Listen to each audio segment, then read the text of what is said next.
Hello and welcome. We are back again discussing the financial crisis and what is being done about it. And we came to the conclusion that not much seems to have changed because either the situation has revived somewhat or because of the lobbies, the pressure of the lobbies. Well, we are going to have a G20 summit. Is it possible that there is a possibility of the global financial architecture being re-engineered as a course of the crisis? Well, I think, you see, there are three, among the many issues. Of course, there's climate change and other things which are going to come up, I'm sure. But among many issues related to this crisis, this immediate crisis, I think there are three issues which are now on the table. The first, of course, are the global imbalances. The United States is very clear that it wants to find a way of exiting from a situation of this deep imbalance where the burden is carried by other countries, where they make some sort of adjustment, take a little more exports from the United States, ensure that the dollar is sustained at a reasonable level, maybe appreciate their currencies to make the American goods a little more competitive or services a little more competitive. So that's one issue which is on the table. The second issue which is on the table is that after the sort of brief love affair with Keynesianism, or even radical Keynesianism, people spoke of Minsky and so on. Hyman Minsky suddenly started appearing in the Financial Times and elsewhere, and the Wall Street Journal. But now we see the return of fiscal conservatism in particular. People are saying that, listen, we have to exit from the kind of extraordinary policies we adopted in response to this crisis. So we should have less of a lax monetary policy because we've injected too much liquidity in the system. You might have inflation. We shouldn't have government spending these huge amounts of money and, and getting into debt where the debt-GDP ratio is rising at an extremely fast rate. Now, there are a set of countries, particularly, I would say, countries in Europe, which are beginning to say that, France, Germany, where this kind of conservatism, it's coming up in the United States as well. I mean, both within a section of Democrats, but definitely among Republicans. So that's going to be on the table. How do we exit, as it were? And I think that can be dangerous because we know at the time of the Great Depression, it was an effort to exit too early, which actually ended up in a situation where things got worse.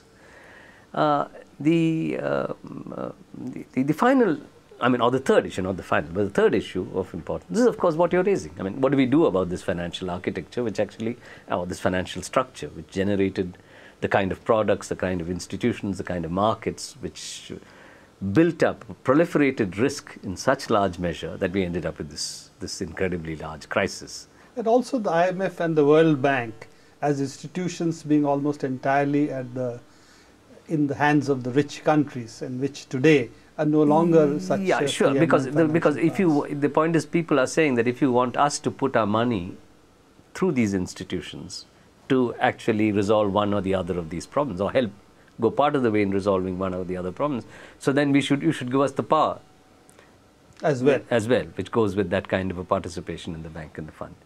Now, I would think that if there's going to be any progress at all, it really is not going to be on the financial architecture, and it's not going to be significantly on imbalances either. At most, you might see the return of a certain amount of conservatism, where people talk about the need now to be cautious of the kind of excessive monetary flexibility or monetary libertarianism which we saw, of the kind of fiscal push that we saw to the extent we saw it. That is actually, if at all there's going to be a positive result, and I don't think that's positive at all, it's a negative result. Whereas I think, both from the point of view of, China has already said, what's this focus on imbalances? Because that's a way of actually shifting the burden of the blame of the problems of the world economy to some countries which have done well for themselves. So that's the way I look at the G20. I don't think the G20 is actually going to yield very much. And in any case, why G20? We had the UN General Assembly set up the Stiglitz Commission. Let's have 192 nations debate this.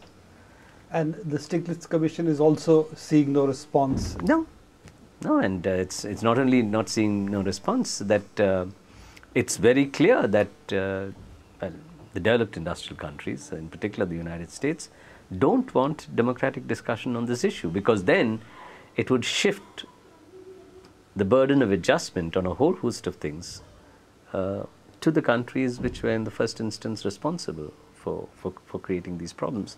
And sitting on top of that pile is, of course, the United States. Do you look upon this that one of the reasons the financial sector in the United States is so powerful is because it ceased to be a manufacturing country today, and it sees the financial sector as a means of redistributing the surplus in the world? In some sense, that's what really gives it its weight in the American economy. Well, I suppose the way we've got to look at it is, yes, the United States had, by the early 70s, lost its competitiveness as an industrial power, as a manufacturing power. Of course, it played a role in services, etc.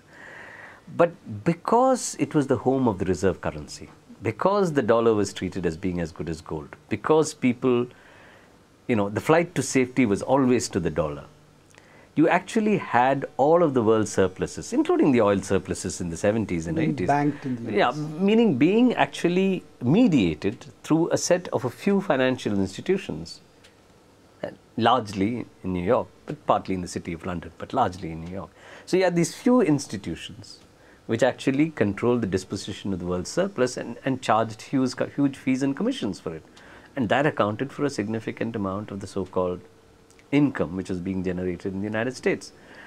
So if you want to be an entity which plays with other people's money to earn your incomes, then obviously you need a financial sector which is much more free, much more unregulated, much more capable of indulging in arbitrage of various kinds, and that's what the Anglo-Saxon model really worked towards. So effectively the issue of imbalances is also connected to the way they see, in this sense, really US and perhaps UK as well, how to redistribute the world's wealth. In some sense, that is the reason they would not be really happy about a fundamental change in the financial architecture. Let's put it this way, that you are in a situation in which if a country wants to be the home of the reserve currency, it is true that it must run a current account deficit, because it has to give the liquidity to the rest of the world to be able to indulge in the activities, to meet its, some will have deficits, some will have surpluses, and you need some entity which is as good as gold. And so you must be able to put enough liquidity as world economic activity rises, more and more liquidity has to go out, so you have to run a deficit. But the point is that that deficit has been accompanied by a situation in which, because the burden of adjustment actually went on countries which are not running the deficits but which are running the surpluses, the way in which the adjustment occurred is their willingness to, one, back the dollar, and two, treat dollar-denominated assets as being the assets which are as good as gold. And in some sense, this talk of imbalances is really a way of ensuring that that continues. Because if that doesn't continue, then we don't have an alternative just now. The euro is still not an alternative in that sense. But what you'd see is a collapse of the dollar with implications for wealth holders across the world. Because all of the world's wealth is in substantial measure now sunk into dollar-denominated assets. Thanks, Chandru. With that, I think we have come to the end of our today's discussion. Let's watch what comes out of the G20, even if what you are saying is true.